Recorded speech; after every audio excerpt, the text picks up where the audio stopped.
안녕하세요. 저는 30대 후반 여자입니다. 여러분은 헛똑똑이란 말을 들어보신 적이 있나요? 저는 부모님께 가끔 듣긴 했지만 크게 신경 쓰지 않고 넘겼었는데요. 제 인생에서 큰 사건을 겪은 지금은 그야말로 제가 헛똑똑이로 살아왔다는 걸 뼈저리게 느꼈답니다. 저는 학창시절부터 공부도 열심히 하고 주어진 일도 잘 해내서 주변 사람들에게 똑부러진다는 말을 자주 듣고 살아왔는데요.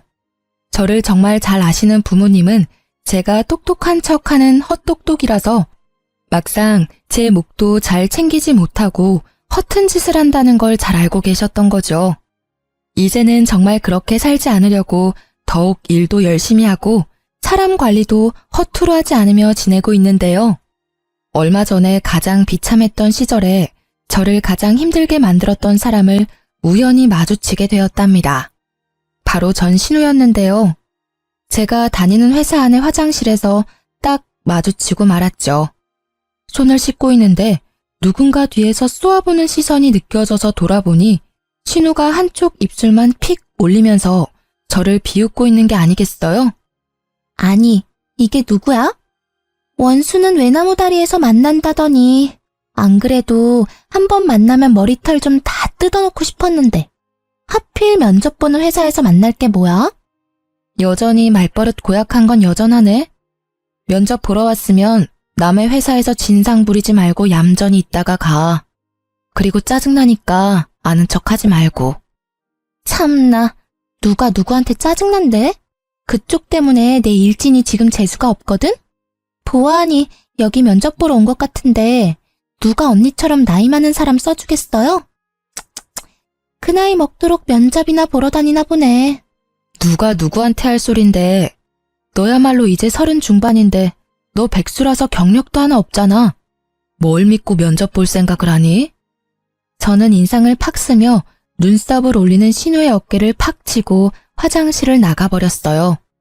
그리고 당당하게 면접 장소로 걸어 들어갔죠. 제가 들어가자 이미 면접장에 앉아있던 직원들이 일어나서 인사를 건넸답니다. 맞아요. 저는 이 회사의 이사로 재직 중이랍니다. 몇 년 전에 이혼한 뒤에 더욱 스펙을 쌓아서 지금의 회사의 임원으로 이직을 성공할 수 있었는데요. 전에 다니던 회사보다 작지만 앞으로 수요가 많은 분야의 회사라서 만족하며 다니고 있답니다. 오늘 고객 서비스 센터 직원들을 더 뽑으려고 면접을 보는 자리인데 신우이를 여기서 본 거죠. 저는 신우이가 들어오기만을 기다리면서 다른 사람들을 차례로 면접을 봐나갔답니다. 그리고 드디어 신우이가 다소곳한 표정으로 면접장 안으로 들어오더군요. 정상적인 사람 흉내를 내고 있으니 기가 막혀서 혼자 헛웃음까지 나오더라고요. 신우이가 깍듯이 인사를 하고 고개를 들었고 차갑게 신우이를 보고 있는 저와 눈이 딱 마주쳤어요. 신우이가 저를 보고 제 앞에 이사라는 팻말을 보고는 동공이 마구 흔들리면서 얼굴이 새하얘지더라고요.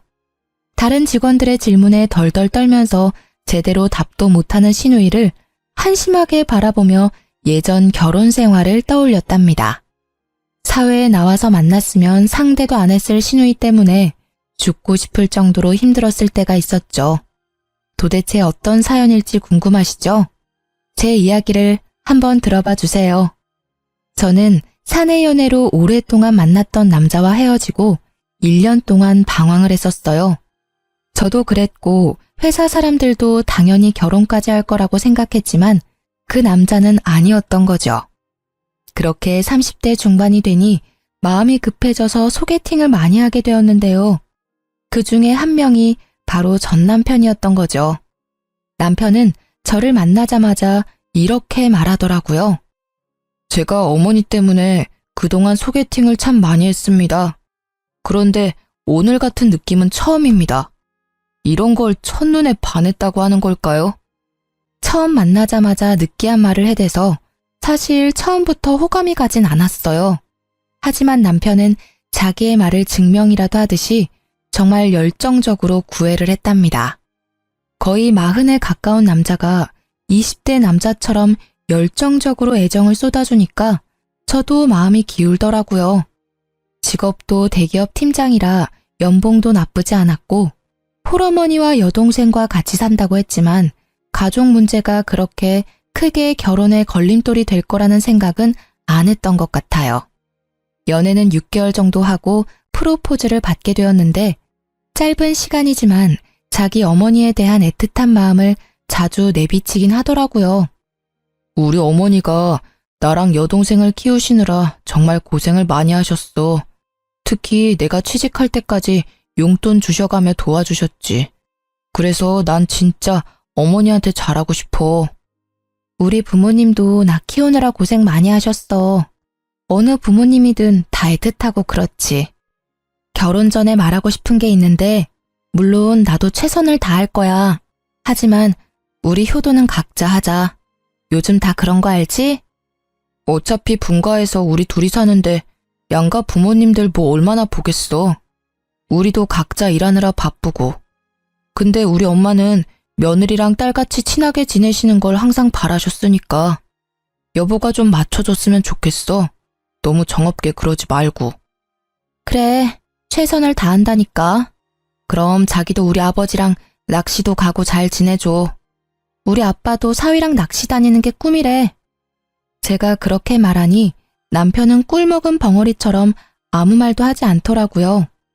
그래서 알아들었나 생각했는데 지금 생각하면 계속 이런 문제로 다투면 결혼을 못할까봐 참았던 것이죠. 그렇게 상견례를 하게 되었고 고급 한정식 식당을 제가 직접 예약했답니다.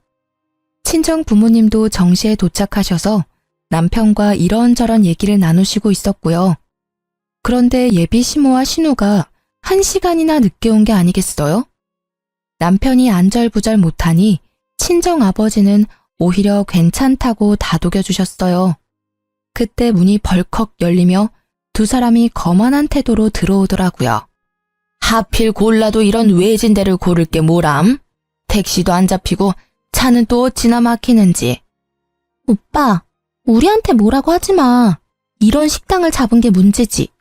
아, 짜증나. 배고파 죽겠네. 두 사람은 미안하단 말을 한마디도 하지 않고 오히려 당당하더라고요. 친정 부모님의 표정이 점점 굳어지는 걸 보자 제가 더 민망해졌답니다.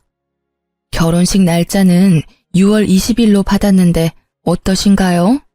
이날이 가장 좋다고 하는데요. 아, 안 돼요. 나 유럽 여행 갔다가 오는 날이 24일이니까 그 이후로 해요. 여행이요? 이미 예약을 다 한 거예요? 항공권도 다 샀어요? 아니, 아직 산 건 아닌데 이미 친구들하고 날짜 다 맞춰서 안 돼요. 아, 더 늦게 해요. 결혼식이 뭐 대수라고. 네? 오빠 결혼식이 여행보다 더 중요하죠. 제가 알아보니까 식장도 21일이 제일 저렴하고 조건도 좋아요. 좀 양보해 주시면 안 될까요? 예, 21일 말고 그 다음 주 주말로 하면 되지.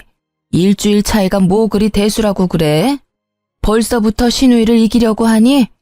우리 아들같이 잘난 남자랑 결혼하면 받아들일 건 받아들여야지. 사부인, 안 그래요? 갑자기 친정아버지가 물컵을 쾅 하고 세게 놓으셨어요. 어머니가 얼른 아버지 손을 잡아 말리고 분위기는 순식간에 얼음처럼 차가워졌답니다. 화가 난 아버지를 보고 시모가 그제야 말을 아끼더라고요. 결국 결혼식 날짜는 다시 잡아보기로 하고 그 비싼 밥도 먹는 둥 마는 둥 한 채로 상견례가 마무리되었죠. 집으로 돌아오는 내내 친정 부모님은 아무 말씀도 없으시더라고요. 시모와 신우의 얼굴을 떠올리니 저도 마음이 심란해져서 결혼하는 게 잘하는 일인지 헷갈렸죠. 집에 돌아와서 아버지가 딱 한마디 하시고 방으로 들어가시더라고요. 이 결혼 다시 생각해봐라.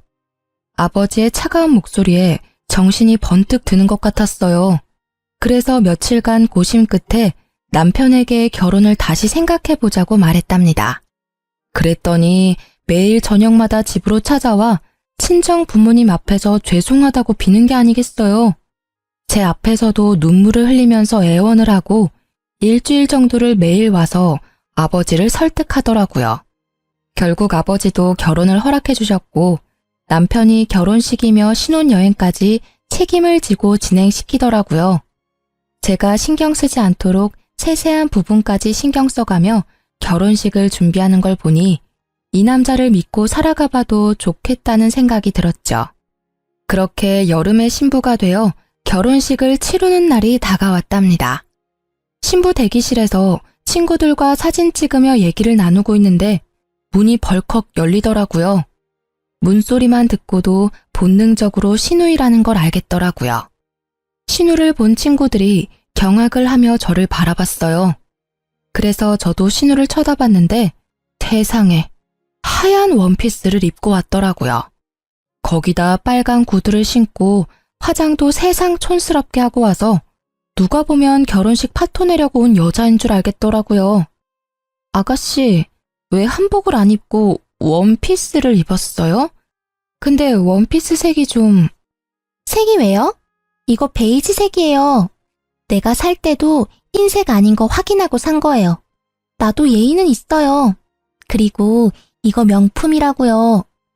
소리를 삑 지르고 제 옆에 앉아서 사진을 찍기 시작하는데 진짜 미쳐버리겠더라고요. 친구들도 기가 막혀서 입을 떡 벌리고 있고 다른 사람들은 신우의 옷을 보고 다 수군수군 됐죠. 그렇게 결혼식이 시작되고 정신이 하나도 없이 버진로드를 걷고 여차저차 결혼식이 마무리가 되었어요. 사진 찍는 순서가 되고 신우가 제 옆에 딱 서자 그제야 정신이 번쩍 들더라고요. 다행히도 제 가방순이 친구가 신우의 옆을 파고들어 제 옆에 서주더라고요. 덕분에 하얀 옷 옆에 하얀 옷이 되는 참사는 피할 수 있었답니다. 그렇게 정신없이 사진을 찍고 부케도 던지고 마무리가 되었어요. 그때 갑자기 시모가 앞으로 떡하니 나와 사진사를 부르는 게 아니겠어요? 이제 다 찍은 거죠? 그럼 나 좀 찍어줘요. 여기 배경도 멋있고 좋네. 얼른요. 사진사가 영문을 몰라 쳐다보니 시모가 얼른 의자를 하나 가져와서 가운데에 딱 놓고 앉더라고요. 자자, 얼른 찍어줘 봐요. 오늘처럼 이렇게 화장하고 한복 곱게 입었을 때 독사진 좀 찍어두려고 그래요. 저는 너무 황당하고 하객들 보기에도 부끄러워서 남편을 푹 찔렀어요. 지금 어머니 뭐 하시는 거야? 왜 갑자기 사진을 찍으신다는 거야? 좀 말려봐. 아니, 오늘 예쁘게 하고 오셨다고 나중에 쓰실 영정사진 좀 찍으신대. 뭐? 지금 뭘 찍는다고? 제정신이야? 자기도 알고 있었어? 남편은 어깨를 으쓱하더니 뭐가 대수라는 듯이 오히려 놀라는 저를 이상하게 바라보기까지 하더라고요. 사돈도 오늘 한복 곱게 입으신 김에 한 장 찍어둬요. 이게 다 돈 버는 거니까. 결국 친정 부모님은 얼굴이 굳으셔서 자리를 피해버리셨어요. 그 와중에 시모 머리까지 매만져주며 사진 각도까지 체크하는 신우 모습에 남아있던 하객들이 웃기까지 했답니다. 저는 너무 부끄러워서 쥐구멍이라도 들어가고 싶을 정도였죠. 결국 시모는 영정사진을 찍었고 저는 결혼사진 앨범 선택할 때 시모 사진도 비싼 돈을 주고 사야만 했답니다. 그 장면이 너무 충격적이라 지금도 결혼식은 하나도 기억이 안 나고 떡하니 의자 놓고 앉던 시모 모습이 제일 먼저 떠오를 정도니까요. 신혼집은 시댁과 차로 10분 거리에 있었어요. 남편이 시댁이 있는 동네가 좋다면서 직접 전세 자금까지 다 내면서까지 마련한 아파트였기 때문에 어쩔 수 없이 가까이서 살게 된 거죠. 신혼여행 다녀오고 그 다음 주 주말부터 시모가 남편에게 전화를 해서 집에 오라고 난리를 부리더라고요. 엄마가 나랑 떨어져 살게 되니까 적응이 안 돼서 너무 울적하시대. 토요일마다 집에 와서 같이 밥 먹자는데 가면 안 될까? 매주 토요일마다 가자고? 그건 좀 너무하지 않아? 나도 쉴 시간은 있어야지. 그럼 일요일은 우리 집에 매주 갈 수 있어? 아니잖아. 지금은 초반이니까 좀 맞춰드리고 점점 안 가면 되지. 너무 깐깐하게 굴지 말고. 일단 이번 주는 가는 거다. 알았지? 그렇게 토요일에 시댁에 가게 되었는데요. 진짜 너무 가기 싫었지만 신혼이니 좋은 게 좋은 거란 심정으로 따라 나섰죠. 저녁 5시쯤 도착해서 나가서 외식을 하던지 배달을 시켜 먹으려고 생각을 하고 있었는데요. 시댁에 딱 들어가니 시모가 제 인사도 받지 않고 고갯짓으로 주방을 가리키는 게 아니겠어요? 황당했지만 주방으로 들어가 봤는데 싱크대 가득 장바온 채소며 고기들이 쌓여 있더라고요. 어느새 제 옆으로 다가온 시모가 말했어요. 어디 이제 시집을 왔으니 솜씨 좀 보자. 오늘은 간단하게 갈비찜이랑 잡채 좀 해봐라.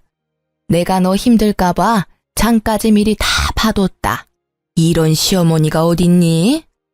전 요리 잘 안 해봐서 갈비찜 같은 건 못해요. 나가서 외식하면 안 될까요? 너는 나이가 몇인데 음식도 못하는 게 말이 되니? 앞으로 명절이며 제사며 어떻게 하려고 그래? 너는 이 집안의 큰 며느리야. 얘가 아주 정신을 빼놓고 살았네. 니네 엄마는 여지껏 뭘 가르친 거야? 그리고 못하는 게 어딨어? 지금부터 배워. 요즘 인터넷 보면 만드는 법 다 나와 있잖아. 보면서 해봐. 시모는 저만 남겨두고 거실로 가버렸죠. 황당해서 남편을 좀 부르려고 했는데 셋이 예능 프로를 보며 아주 배꼽을 잡고 웃고 있더라고요. 진짜 어이가 없어서 남편과 눈 좀 마주치려고 계속 애쓰고 있는데 시모가 저를 매서운 눈으로 째려보면서 얼른 하라는 식으로 또 고갯짓을 했죠. 저는 하는 수 없이 갈비찜 만드는 법을 검색해서 따라해보기 시작했어요. 처음 만드는 거니까 시간도 오래 걸리고 정신도 없고 미치겠더라고요. 혼자 불 앞에서 땀을 뻘뻘 흘리며 요리를 하고 있는데 신우가 어슬렁거리며 주방으로 들어왔죠. 뭐, 타는 냄새 나는 것 같은데? 언니 진짜 잡채도 처음 해봐요? 그래놓고 어떻게 결혼을 할 생각을 했지? 아가씨, 지금 정신 하나도 없으니까 좀 도와주던지 아니면 나갈래요? 무서워. 네, 나갈게요. 오늘 안에는 먹을 수 있으려나 몰라. 그러면서 제가 썰어놓은 당근을 하나씩 빼서 먹는 게 아니겠어요. 제가 도끼 눈을 하고 쳐다보니까 신우가 훗 하고 비웃고는 들었던 당근을 탁 던져버리고 나가더라고요. 저는 다 때려치고 집으로 뛰쳐가고 싶었지만 참을 인자를 새기며 계속 요리를 할 수밖에 없었죠. 거의 2시간 동안 만들어서 간신히 밥상을 차렸는데 얄미운 신우가 또 한마디 하면서 식탁에 앉더라고요. 배고파 죽겠네. 갈비찜 30분이면 할 걸 무슨 2시간이 걸려? 너무 짜다. 오빠, 잡채 좀 먹어봐. 와, 이렇게 맛없는 거 처음 먹어봐. 우리 아들 도대체 장가 가서 뭐 먹고 회사 가는 거야? 너 남편 저녁밥은 챙겨주니? 그 쉬운 갈비찜도 이따위로 만들고 한심하다 한심해. 너 안 되겠어. 매주 주말마다 와서 요리 배워. 알았어? 저희는 저녁까지 회사에서 다 먹고 와요. 그리고 요즘 밀키트가 얼마나 잘 나오는데요. 돈도 더 절약돼요, 어머니. 말 대답 좀 하지 마라. 너 제사상도 밀키트로 차릴 거야? 에휴, 얘를 뭐부터 가르쳐야 돼? 나이나 어리면 그러려니 하지. 이건 40이 다 돼가면서 남편 밥도 제대로 못 차리는 걸 하필 데려와가지고. 시모는 거칠게 숟가락을 내던지면서 소리를 지르는 거예요. 저는 너무 놀라고 이런 대접받는 게 이해가 되지 않아서 화가 머리 끝까지 났답니다. 입술을 꽉 물고 남편을 쳐다보니 남편은 고개만 푹 숙이고 밥을 먹고 있더라고요. 시누이와 시모는 못 먹겠다면서 거실로 나가서 계속 궁시렁대더라고요. 저는 이대로 가단 폭발할 것 같아서 조용히 일어나 가방을 들고 현관문으로 향했어요. 제가 나가는 걸 본 시모가 악을 쓰듯이 소리를 지르더라고요. 야, 너 어디서 배워먹은 버르장머리야?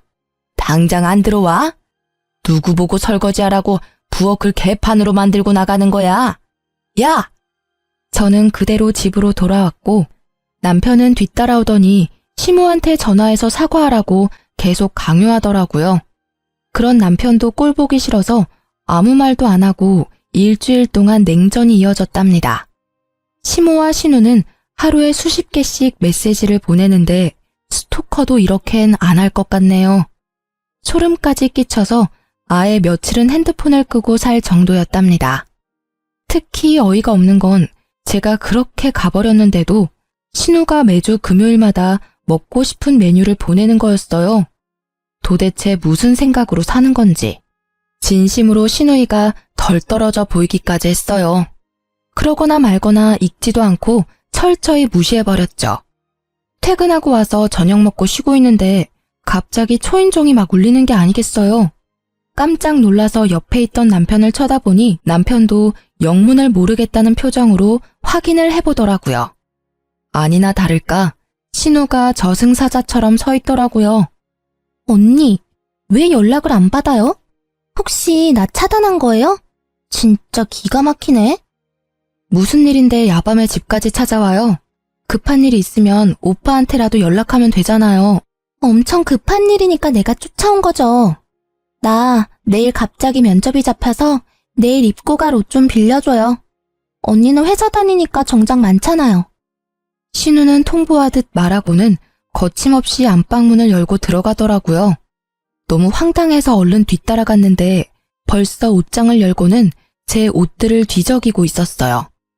아니 이게 지금 뭐 하는 거예요? 왜 남의 옷을 막 뒤져요? 그리고 아가씨랑 나랑 사이즈가 다른데 어떻게 입으려고요? 얼마나 차이 난다고 그래요? 가지고 있는 옷 중에 좀 사이즈 넉넉한 거 없어요? 아니, 내가 당장 옷을 사달라는 것도 아니고 한 번 빌려 입는다는데 뭘 이렇게 야박하게 굴어요? 그래, 내일 면접 본다는데 당신이 좀 좋은 마음으로 옷 좀 챙겨줘. 이 옷 괜찮네. 나 이거랑 이 블라우스 가져가도 되죠? 이 가방 내가 갖고 싶었던 건데. 나 내일 한 번만 들고 갔다 오면 안 돼요? 가방은 안 돼요. 나도 큰 마음 먹고 산 거라 몇 번 들지도 않았어요. 옷만 가져가요. 언니, 새 것도 아니고 쓰던 건데. 내일 한 번만 빌려줄 수 있잖아요. 정없이 뭘 그렇게 딱 잘라요? 딱 한 번만요. 그럼 잘 쓸게요. 제가 말릴 새도 없이 신우는 가방이랑 옷들을 가지고 현관문으로 질주를 하더라고요. 현관문까지 휑하게 열어놓고 가버린 걸 보니 기가 막혀도 진짜 한참 막히더라고요. 남편도 제가 한마디 할 줄 알고 슬그머니 화장실로 들어가서 나오지도 않고 저는 혼자 냉수를 벌컥벌컥 들이켜고 화를 식혀야만 했답니다. 하루만 입고 돌려준다더니 옷과 가방을 가져간 지 벌써 한 달이 흐르고 있었어요. 저는 남편을 앞세워서 시댁으로 찾아가 봤죠. 아니 그렇게 전화를 해도 받지도 않더니 네가 무슨 바람이 불어서 집까지 다 왔냐? 온 김에 저녁이나 해서 먹고 가라. 역시나 제가 집안에 들어가자마자 시모는 밥 타령을 하기 시작하더라고요. 저는 시모의 말을 무시하고 신우이의 방으로 들어갔어요. 얼마나 정리를 안 하고 사는지 돼지우리가 따로 없더라고요. 저는 신우 옷장을 열어 제 옷을 찾기 시작했죠. 저 구석에 돌돌 말려서 처박힌 블라우스를 발견할 수 있었어요. 옷을 펼쳐보니 세상에 김치국물 자국이 길게 나 있는 게 아니겠어요? 제가 비싸게 주고 산 실크 블라우스였는데 그걸 가져가더니만 마구 더럽혀 놓은 모습에 화가 머리 끝까지 났죠. 더럽혔으면 빨아놓기라도 해야 하는 거 아닌가요? 신우가 저를 자기 아래로 생각하니까 이딴 행동을 할 수 있다는 걸 깨달았죠. 저는 옷장을 뒤져서 신우의 옷 중에서 그나마 비싸 보이는 니트를 찾아서 화장실로 갔어요. 그러고는 변기 안에서 신우의 옷을 마구 쑤셔놓고 나와버렸어요. 마침 신우이가 집으로 딱 들어오더라고요. 그런데 저한테 뺏어갔던 가방을 떡하니 들고 있는 게 아니겠어요. 아가씨, 하루 빌려간다면서 한 달이 지나도록 왜 옷을 안 가져와요? 그리고 그 가방, 내 건데 왜 본인 것처럼 들고 다녀요? 당장 내놔요. 진짜. 그까짓 것 얼마나 한다고 집까지 와서 난리예요. 어차피 언니한테 이 가방 어울리지도 않아요. 나이 들어서 이런 거 들면 뭐해요? 들고 다녔으니까 준 거잖아요. 그냥 나한테 줘요. 사달라는 것도 아니고. 이거 봐요. 옷에도 김치국물 잔뜩 흘려놓고. 아가씨는 기본 예의가 없네요. 당장 가방 내놔요. 저는 신우이 손에서 억지로 가방을 뺏어서 현관으로 가버렸어요. 그때 시모가 달려와서 제 팔을 잡고 저를 휙 돌려 세우더라고요. 야, 이게 보자 하니까 우리 귀한 딸한테 뭐 하는 짓이야? 새언니가 돼가지고 신우이가 면접 본다면 정장 한 벌 쫙 사줄 생각을 해야지. 큰며느리 그릇이 간장종지만한데 집안 잘 돌아가겠다. 어머니, 저도 우리 집에선 귀한 딸이에요. 그리고 생판 모르는 사람한테 숟가락 하나를 빌려도 깨끗하게 닦아서 돌려주는 게 당연한 건데 아가씨 하는 짓 좀 보세요. 그때 신우이가 악하고 소리를 지르는 소리가 들리더니 변기물이 뚝뚝 떨어지는 니트를 들고 제 앞으로 달려들더라고요. 이거 언니가 이랬어요? 진짜 미친 거 아니야? 이게 얼마짜린데? 더군다나 니트를 변기에 쳐박아? 진짜 정신병자네? 오빠 정신병자랑 결혼했어. 나 절대 못 넘어가. 얘가 처음엔 아주 얌전을 떨더니만 아주 무서운 애였네. 진짜 네가 이런 거야? 너 제정신이야? 당장 우리 딸한테 사과하고 당장 똑같은 거 사와. 그럼 아가씨도 내 블라우스랑 뜯어진 치마 똑같은 걸로 사와요. 그럼 나도 그까짓 니트 사다 줄 테니까. 그리고 어머니, 덜 떨어진 아가씨 그렇게 계속 감싸면 아가씨 결혼도 못하고 평생 저렇게 살 거니까 정신 차리세요. 저는 할 말을 잃고 어버버하는 시모를 뒤로 하고 남편을 쳐다보지도 않고 집으로 돌아와 버렸답니다. 남편도 바로 저를 따라와서 엄청나게 화를 내더라고요. 시모와 시누이가 핸드폰에 불이 나도록 번갈아가며 전화하는 건 말할 것도 없고요. 한 번도 제 편을 들지 않는 남편한테도 더 이상 실망할 것도 없고 말 섞기도 지쳐서 완전히 무시하고 말도 하지 않고 지냈답니다. 한 달 넘게 남편과 말도 하지 않으니까 남편도 기가 죽었는지 제 눈치를 살살 보며 지내더라고요. 저는 그 사이에 남편에게 모든 정이 다 떨어져 버려서 남편이 쩝쩝대며 밥 먹는 모습도 꼴 보기가 싫을 정도였어요.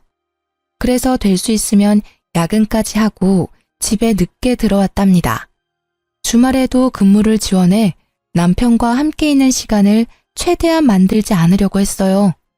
그렇게 몇 달이 지나고 잠잠하던 시모가 슬금슬금 연락이 오기 시작하더라고요. 신우도 이번 주 메뉴를 적어서 보내기 시작하는데 진짜 정신이 이상한 게 아닌가 하는 생각까지 들었어요. 일반적인 사람이라면 이럴 수가 없잖아요. 하루는 제가 정신없이 일을 하다가 전화가 와서 확인도 안 하고 받았는데 앞불싸 신우이더라고요. 이제야 전화를 받네요.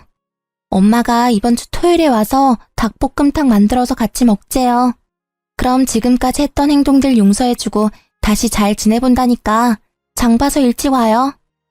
내가 용서받지 못할 행동한 게 있나요? 아가씨가 나한테 잘못을 빌어야 될 것 같은데. 아가씨 면접 붙었어요? 떨어졌죠? 그럼 지금 하는 일 없는 백수잖아요.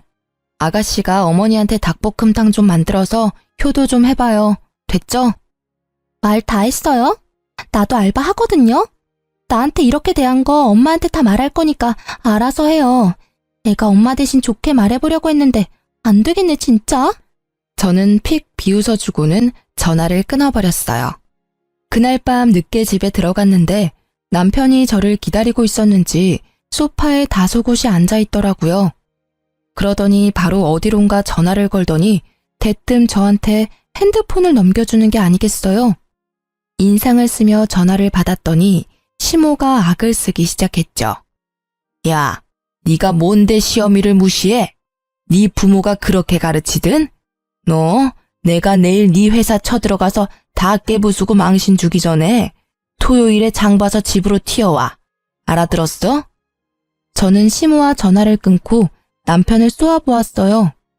당신 솔직히 몇 달째 시댁에도 안 가고 안부 전화도 안 하고 너무한 거 아니야?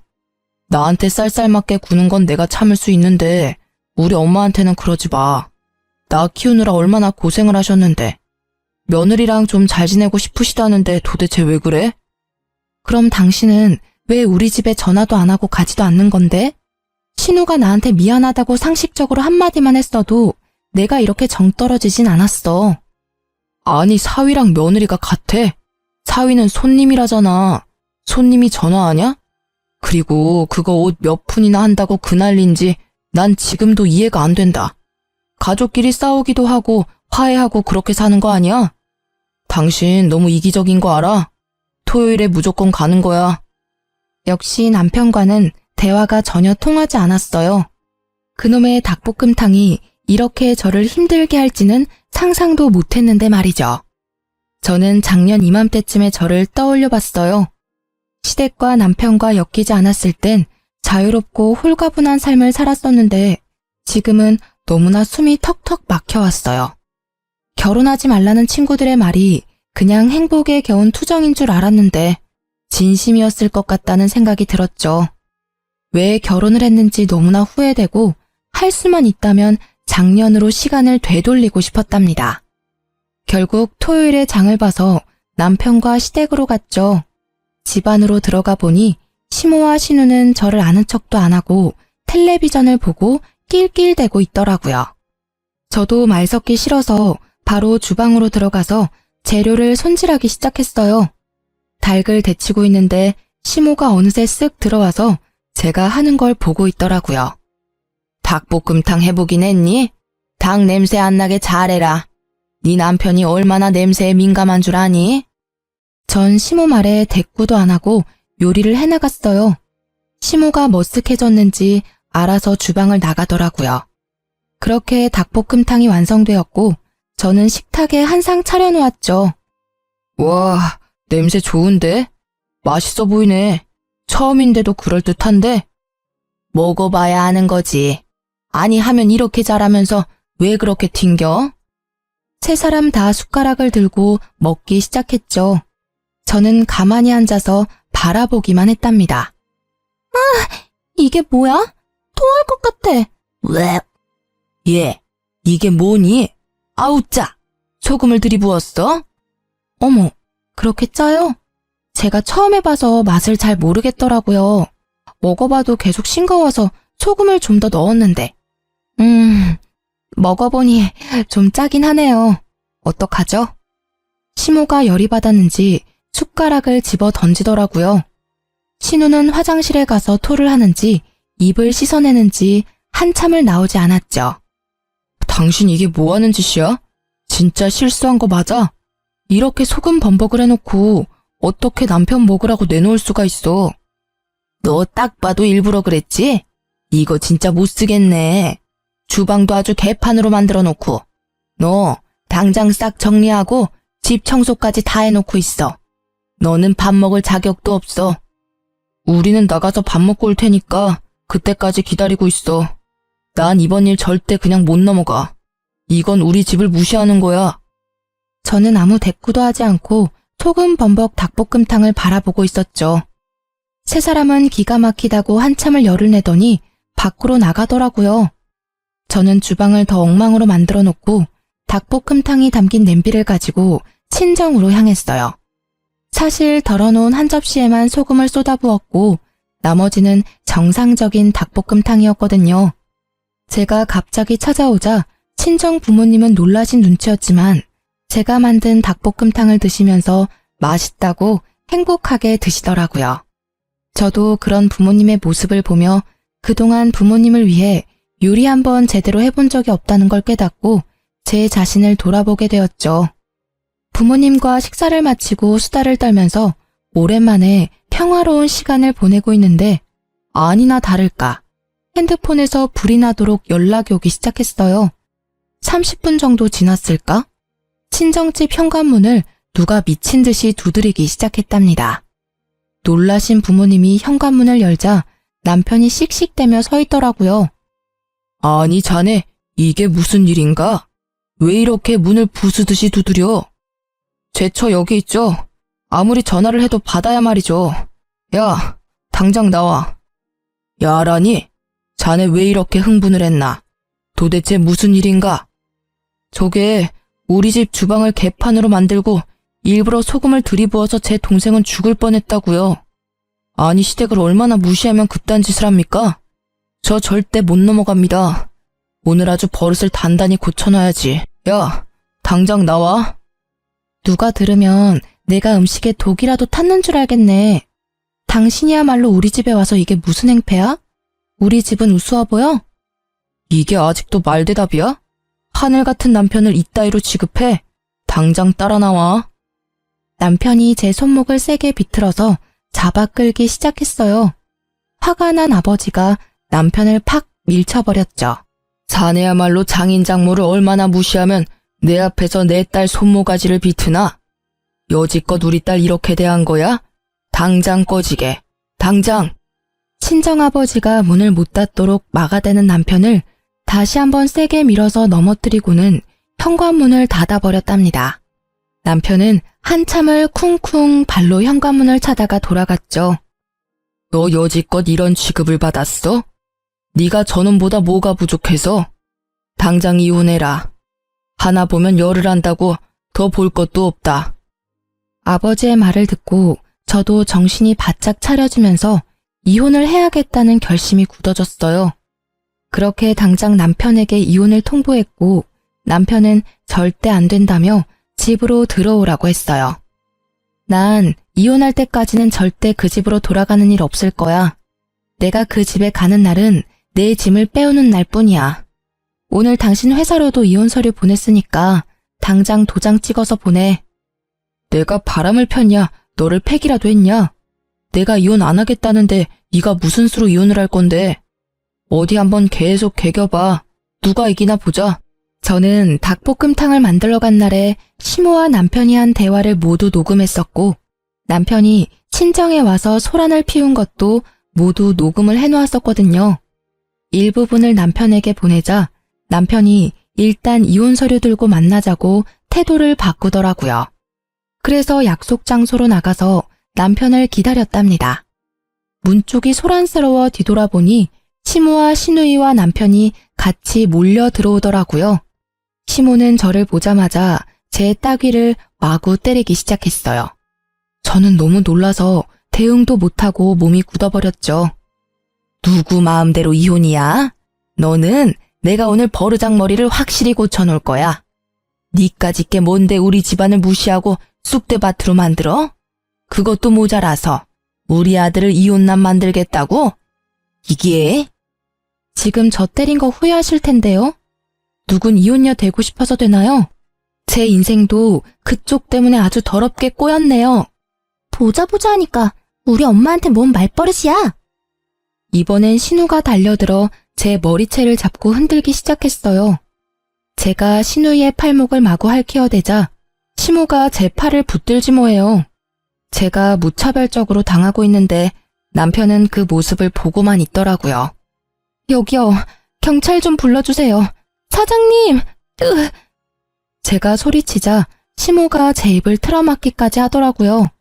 경찰이 올까봐 무서웠는지 저를 끌고 밖으로 나가려고 하길래 안간 힘을 써서 주저앉아 버티기 시작했답니다. 사람들이 신고를 했는지 다행히도 금방 경찰이 출동했고 다 같이 경찰서로 향했어요. 제 인생 처음으로 경찰서에 와서 조사도 받고 결혼하고 참 별일을 다 겪는다 싶었죠. 저는 경찰에게 폭행죄와 협박죄로 세 사람 모두 고발하겠다고 하고 진술서를 적기 시작했고 그 모습을 보던 세 사람이 펄쩍 뛰었죠. 아니 가족끼리 좀 다툰 거 가지고 무슨 협박죄? 형사님 얘 좀 보세요. 말도 안 되는 소리를 하고 있네 진짜. 혜언니가 좀 정신이 이상해서 우리가 좀 주의를 준 거예요. 그리고 뭐 증거 있어요? 우리가 때린 증거 있냐고요. 참나 증거는 차고 넘치네요. 목격자도 많고 카페에는 CCTV도 있습니다. 일단 고소 진행한다니 조사 들어가면 알게 되겠죠. 경찰 말을 듣고는 시모가 갑자기 제 손을 덥석 잡고 비굴하게 미소를 짓더라고요. 아유, 얘. 내가 너무 화가 나서 정신이 어떻게 됐었나 보다. 정말 미안하다. 우리 서로 간에 이해하고 용서하고 다시 잘 지내보자. 우리 가족 아니니? 저를 정말 가족으로 생각하셨으면 그렇게 개 패듯이 패진 않았겠죠. 아니죠. 키우던 개도 그렇게는 안 때리겠어요.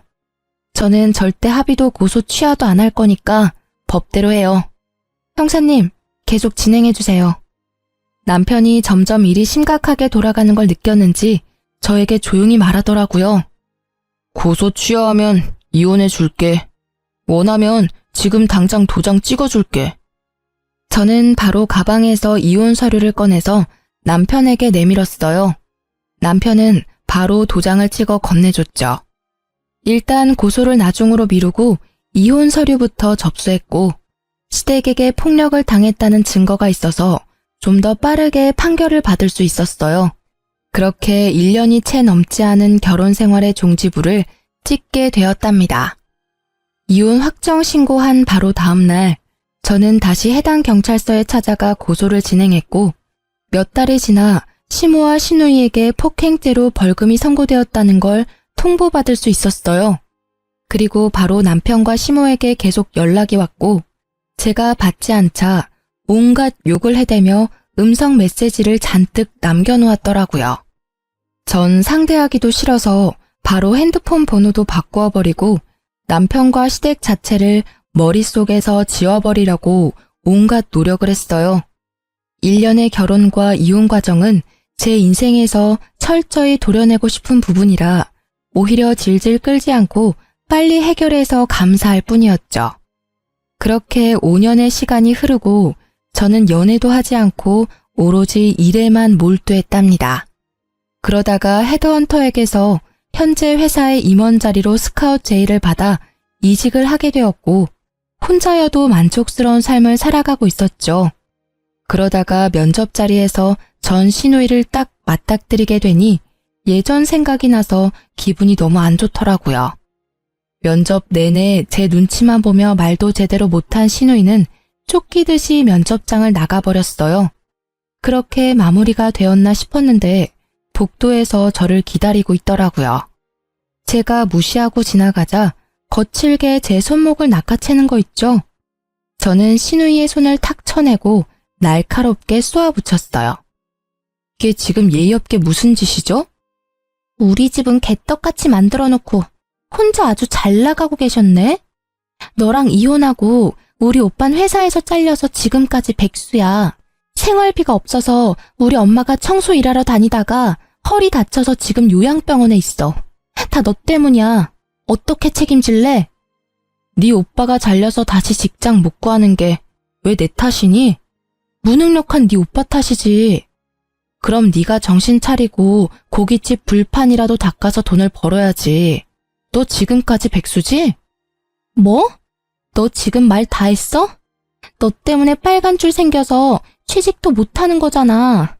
네가 책임져. 그러니까 나 여기 합격시켜. 너 이사라며. 신우가 큰 소리를 내는 게 들렸는지 대표님이 이쪽으로 걸어오는 게 보였어요. 김 이사님, 무슨 일 있나요? 괜찮아요? 아닙니다. 아무 일 없습니다. 대표님, 오늘 면접 지원자인데 끝나고 뭘 좀 물어보셔서요. 신우의 눈에도 대표님이 젊은 훈남으로 보이는지 갑자기 얼굴을 붉히며 다소곳해지더라고요. 그 모습이 어이가 없어서 헛웃음이 났죠. 저는 주위를 둘러보고 아무도 없다는 걸 확인하고는 슬쩍 대표님의 팔짱을 꼈답니다. 대표님이 놀라서 저를 바라보다가 저와 눈이 마주치고 흐뭇하게 미소를 지었어요. 그 모습을 보고 신우이의 입이 떡 벌어진 채 굳어 있더라고요. 비밀로 하자더니 소문이라도 나면 어쩌려고 그래요? 나야 좋지만. 사실 저는 대표님과 1년 넘게 사내 연애 중이었답니다. 저보다 4살이 많은데 일만 하느라 여지껏 연애도 많이 해보지 않았던 대표님과 매일 야근하며 붙어있다 보니 이성적인 감정이 싹 트더라고요. 슬슬 결혼 얘기가 나오고 있어서 곧 회사에도 알릴 예정이긴 했지만 신우의 부끄러워하는 얼굴을 보니 일부러 보여주고 싶었달까요? 합격자는 내가 결정하는 게 아니라 서류 전형과 면접 점수를 합산해서 공정하게 선발할 예정입니다. 합격자 발표까지 기다리세요. 입술을 씹으며 저를 노려보는 신우이를 뒤로 하고 대표님과 함께 사무실로 돌아갔죠. 당연히 합격하지 못했고요. 다시는 마주치고 싶지 않을 뿐입니다. 전 매일을 바쁘게 일하며 지내고 있고 대표님의 프로포즈를 받아 곧 결혼식을 올릴 예정이랍니다. 이번엔 아픔 없는 결혼 생활을 이어나가고 싶은 마음이 크네요. 하지만 가장 소중한 건 제 자신이니까 항상 저를 첫 번째로 두고 살아가려고 한답니다. 여러분도 자기 자신을 최고로 여기는 삶을 사시길 바라면서 제 사연을 이걸로 마칠게요. 들어주셔서 감사합니다. 모두 행복하세요.